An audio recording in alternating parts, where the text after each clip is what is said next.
ভাই এটা কিসের বিচারে কি সমস্যা কি? আমার বাবার নাম ছিল দুটো, আচ্ছা। মাদার তরদা ছিল ছোটবেলায় ডাক নাম, চায়না অয়েল হয়ে গেছে তরদা বেলাক করতে যাই বললেন। হ্যাঁ। এখন বিগত চেয়ারম্যান 5 জন চেয়ারম্যান দেশ স্বাধীন হওয়ার পর থেকে পর্যন্ত যত চেয়ারম্যান করে তারা অষ্টম নাগরিক নিবন্ধন দিকে মাদার উপর তরদার। ওরা বলতেছে কি আমাদের আলাদা একটা চাচা ছিল, এখন তা আমি বললাম তা চাচা ছিল তাও আবার মরিয়ে গেছে, বুঝতে পেরেছেন? মানে আমাদের এই জমিটা আত্মসাৎ করে বলে। কি আপনার ভাই? হ্যাঁ আমার ছোট ভাই। তাই কয় বিঘা জমি? 4 বিঘা।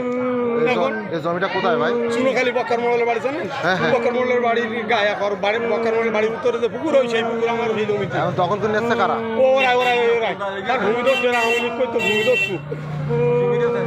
এরা দেখেন এই অবস্থা, আমার কাগজপাতি কেটে নেবে, এই মাছ ধর করে দিয়েছে, আমার ছোট ভাইটার হয়ে আমার মাছ ধর করেছে।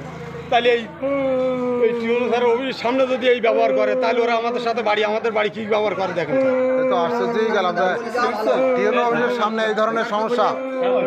টিউনো অফিসের সামনে কাগজপত্র কাটি নেবে তো একটা প্রশাসনিক একটা ক্যাম্প আছে, এই এখানে ক্যাম্পাসের যদি মধ্যে এই এই ধরনের সমস্যা। কার্যক্রম পরিচালনা হয়